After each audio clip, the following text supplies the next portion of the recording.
नमस्कार।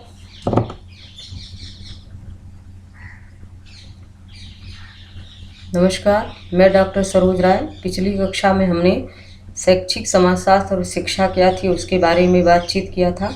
आज की कक्षा में हम बातचीत करेंगे समाजीकरण और शिक्षा क्या होती है।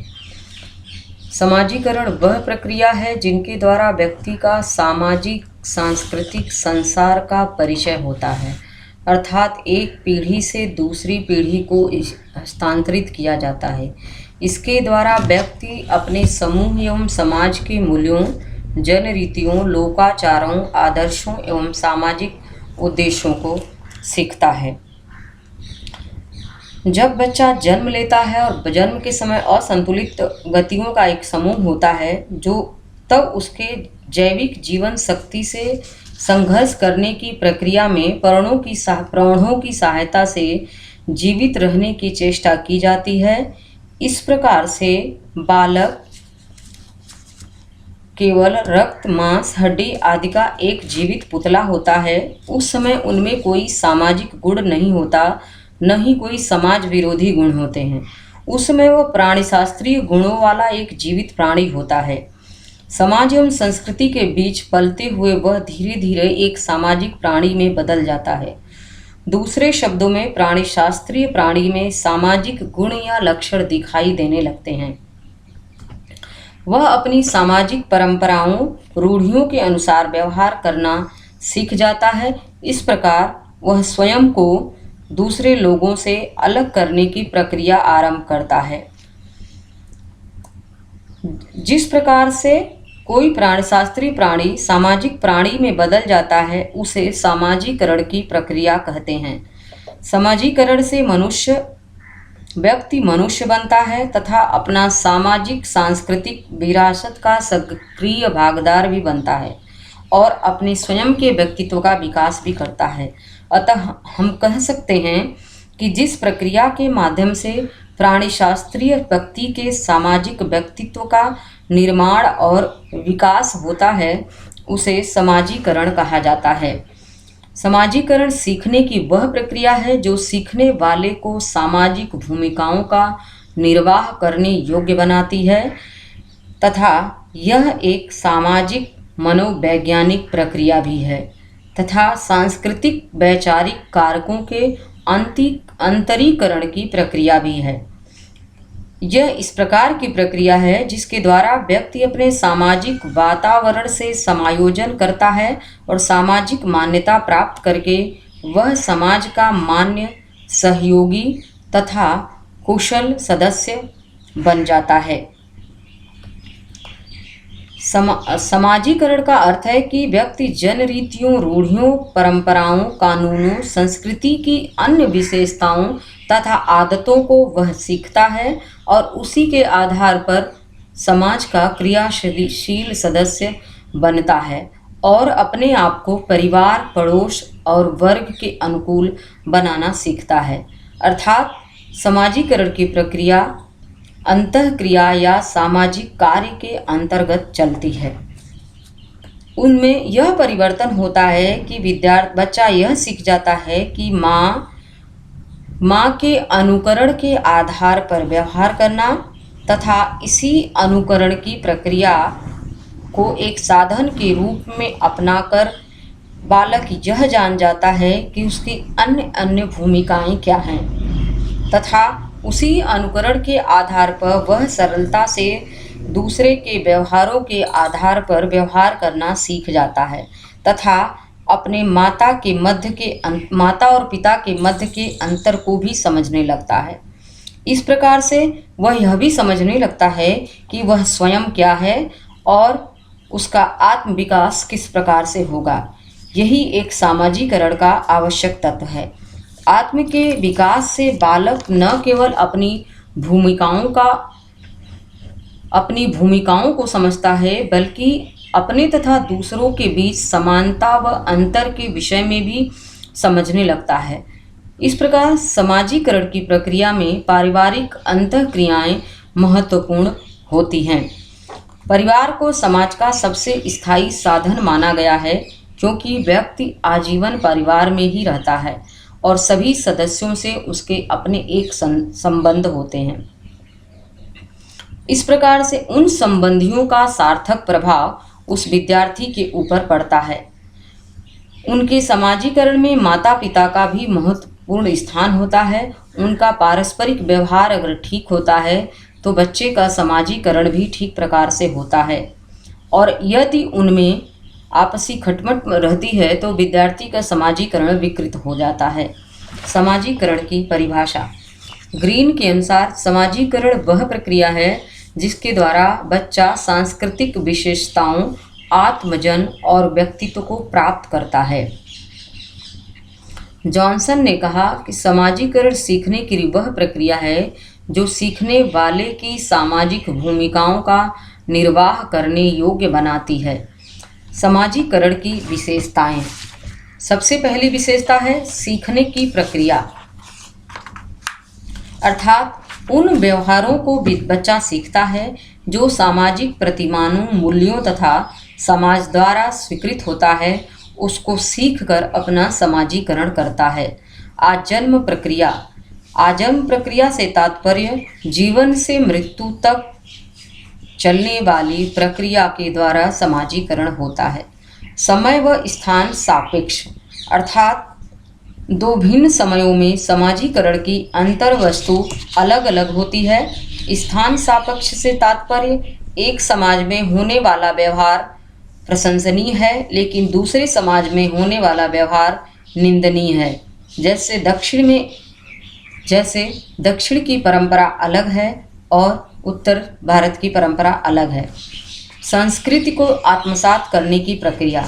इस प्रक्रिया के द्वारा व्यक्ति से सांस्कृतिक मूल्यों, मानकों एवं समाज द्वारा स्वीकृत व्यवहारों को सीखता है तथा आत्मसात करते हुए अपने व्यवहार आचरण में उतारने का प्रयास करता है।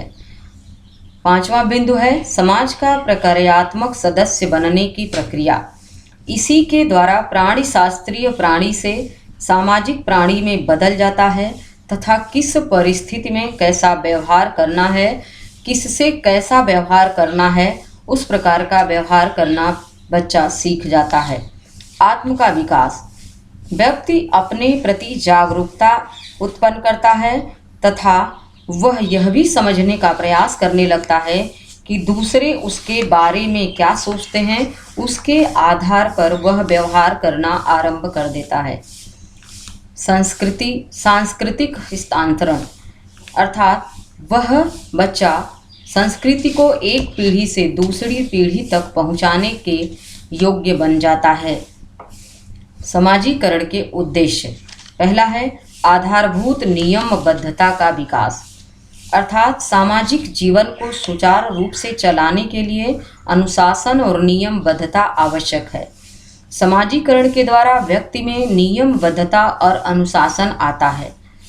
दूसरा बिंदु है आकांक्षाओं की पूर्ति, अर्थात अनुशासन स्वयं ही व्यक्ति की आकांक्षाओं की पूर्ति में सहायक होता है। समाजीकरण सामान्य सांस्कृतिक मूल्यों का संचरण भी करता है तथा आकांक्षाओं की पूर्ति भी करता है। तीसरा है सामाजिक भूमिकाओं को निभाने की सीख। समाजीकरण द्वारा व्यक्ति को अपनी सामाजिक भूमिका निभाने और उनसे संबंधित अभिवृत्तियों को सिखाने का काम किया जाता है। व्यक्ति समाज में अनेक पद ग्रहण करता है और अनेक लोगों के संपर्क में होता है। अनेक पद का मतलब जैसी उसकी आयु होती है उस प्रकार से उसके रीति रिवाज परंपराएं बदल जाती है। कभी वो छोटा बच्चा होता है, कभी वो भाई होता है, कभी वो पति बनता है, कभी वो पुत्र रहता है, कभी वो चाचा रहता है। इस प्रकार से अनेक पद ग्रहण करता है और अनेक लोगों के संपर्क में आता रहता है। चौथा बिंदु है क्षमताओं का विकास, अर्थात व्यक्ति में अनेक क्षमताएं होती है, वह समाज के अनुकूल अपनी क्षमताओं का विकास करता है। समाजीकरण के प्रमुख अभिकरण। सबसे पहली संस्था जो है वह होती है परिवार, क्योंकि परिवार समाजीकरण का सबसे स्थायी साधन है। क्रीड़ा समूह, अर्थात जहां बच्चा खेल कूद करता है वहाँ पर बच्चे का आत्मविश्वास उत्पन्न होता है, सामाजिक कार्यों का उत्तरदायित्व निभाने के योग्य बनता है तथा अपनी सभी समस्याओं को समझने लगता है। पड़ोस पड़ोस मतलब कि प्रक्रिया में पड़ोस का महत्वपूर्ण योगदान इसलिए होता है कि बच्चा पड़ोसियों के संपर्क में आने से उसके सामने अनेक नवीन विचार आते हैं। बातचीत के दौरान अनेक नए ढंग उत्पन्न होते हैं तथा वह लोगों के व्यवहारों के अनुसार अपने अंदर नवीन आदतों का विकास करता है। यह प्रक्रिया पड़ोस के द्वारा प्रारंभ होती है। नातेदारी संबंध अर्थात बच्चा अपने नाते रिश्तेदारों, मामा, चाचा, पापा, अन्य रिश्तेदारों के संपर्क में आता है और उनके अनुसार कार्य और व्यवहार रिश्ते निभाना सीख जाता है। विवाह विवाह भी एक संस्था है जिसके द्वारा से व्यक्ति दो परिवारों के बीच समन्वय स्थापित करता है, एक नए व्यक्ति के साथ संबंध स्थापित करने का प्रयास करता है। द्वितीय संस्थाएं हैं शिक्षण संस्थाएं। शिक्षण संस्थाओं में विद्यार्थी जाता है, बहुत लोगों के संपर्क में आता है, वहाँ पर वह अनेक प्रकार के व्यवहार करता है। राजनीतिक संस्था जिस प्रकार के संस्था में वह जाता है अर्थात किसके संपर्क में वह आता है वहाँ पर उस प्रकार का व्यवहार करना सीखता है। आर्थिक संस्था समाजीकरण की प्रक्रिया में महत्वपूर्ण स्थान रखती है अर्थात उसके व्यवसाय या पेशे का प्रभाव उसके आचार विचार मनोभाव एवं क्रियाओं पर पड़ता है और व्यक्ति इस सत्य को स्वीकार करता है कि वह जैसा कार्य करता है वैसा ही अनुभव करता है और वैसा ही सोचता है। धार्मिक संस्था धर्म का प्रभाव व्यक्ति के सामाजिक व्यक्तित्व के विकास पर भी पड़ता है क्योंकि प्रत्येक धर्म एक विशेष अलौकिक शक्ति में आस्था रखता है। इस प्रकार से वह व्यक्ति उन शक्तियों के प्रति उसके मन में श्रद्धा होती है, भक्ति होती है। इस प्रकार धार्मिक गुणों को वह सीख जाता है तथा अनेक प्रकार के कार्यों को करने लगता है। सांस्कृतिक संस्था अनेक प्रकार की संस्कृतियों को वह समझने लगता है।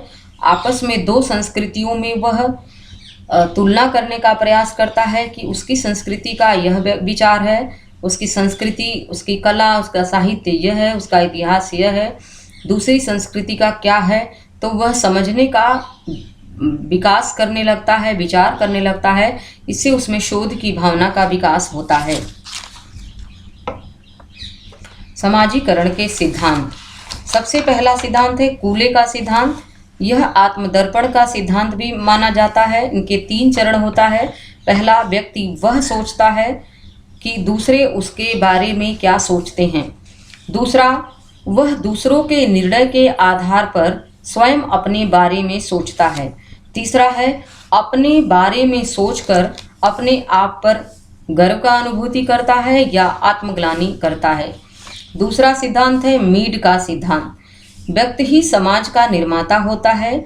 जिस व्यक्ति में दिमाग व स्व होता है, स्व अर्थात मौलिक रूप से सामाजिक संरचना होती है और जो सामाजिक अनुभवों के कारण उत्पन्न होती है। तीसरा है फ्रायड का सिद्धांत। फ्रायड ने समाजीकरण के सिद्धांत को मानसिक प्रक्रियाओं के आधार पर समझाया है कि मानव का समस्त कार्य, व्यवहार, आचरण, नैतिकता उसकी काम प्रवृत्तियों से उत्पन्न होता है। चौथा और अंतिम है दुर्खीम का सिद्धांत।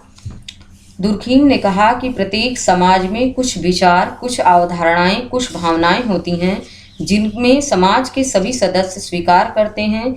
ये सभी समाज द्वारा मान्य होते हैं तथा यही समूह का प्रतिनिधित्व करते हैं।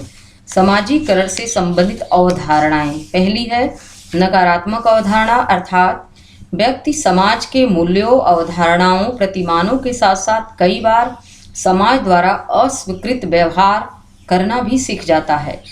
इसे नकारात्मक समाजीकरण भी कहते हैं, जैसे चोरी करना, आज्ञा का उल्लंघन करना, गाली देना, अनुशासित न रहना। दूसरा है विसामाजीकरण अर्थात एक परिस्थिति में सीखे गए व्यवहार को भुला देना अर्थात जो समाजीकरण हुआ था उसको भूलकर दूसरे प्रकार का व्यवहार करना और उसी के अनुसार अपना आचरण बनाना। तीसरा है पुनर्समाजीकरण अर्थात किसी व्यक्ति द्वारा सीखे गए व्यवहार को भुलाकर नया व्यवहार सीखना पुनर्समाजीकरण है। चौथा है और अंतिम है पूर्वाभ्यासी समाजीकरण अर्थात भविष्य में जो स्थिति आने वाली है उसके लिए पूर्वाभ्यास या तैयारी ही समाजीकरण है। समाजीकरण के विभिन्न सोपान। मौखिक अवस्था अर्थात समाजीकरण का प्रथम चरण है बच्चा दूसरों पर मौखिक रूप से निर्भर होता है, अपने भोजन के बारे में अपेक्षाएं बनाने लगता है, अपनी देखभाल के लिए संकेत देता है तथा हर प्रकार की क्रिया मुख के माध्यम से प्रकट करता है, इसीलिए इसे मौखिक अवस्था कहते हैं। दूसरी है शौच अवस्था। इस अवस्था में बच्चा अपनी माँ की भूमिका को आंतरिकृत करता है। इस अवस्था में बच्चा अपने परिवार व समाज के सामान्य मूल्यों से परिचित होता है, उसमें अनुकरण की प्रवृत्ति का भी उदय होता है। तीसरा बिंदु है इडिपल या तादात्मीकरण की अवस्था। यह अवस्था लगभग 4 वर्ष की आयु से प्रारंभ होती है। इस अवस्था में बच्चा पूरे परिवार का सदस्य हो जाता है तथा तादात्मीकरण करना सीख जाता है। चौथा है बिंदु किशोरावस्था। किशोरावस्था भारी तनाव का काल है, क्योंकि भावी वयस्क को स्वयं कोई निर्णय लेने पड़ते हैं और तथा इन्हीं सभी के साथ उसको समायोजन करना पड़ता है। युवावस्था, इसमें अनेक नए पद प्राप्त होते हैं, उनसे संबंधित भूमिकाओं का निर्वाह करना पड़ता है। प्रौढ़ावस्था अर्थात सामाजिक दायित्व बढ़ जाता है, जैसे बच्चों की पढ़ाई आदि आदि आदि।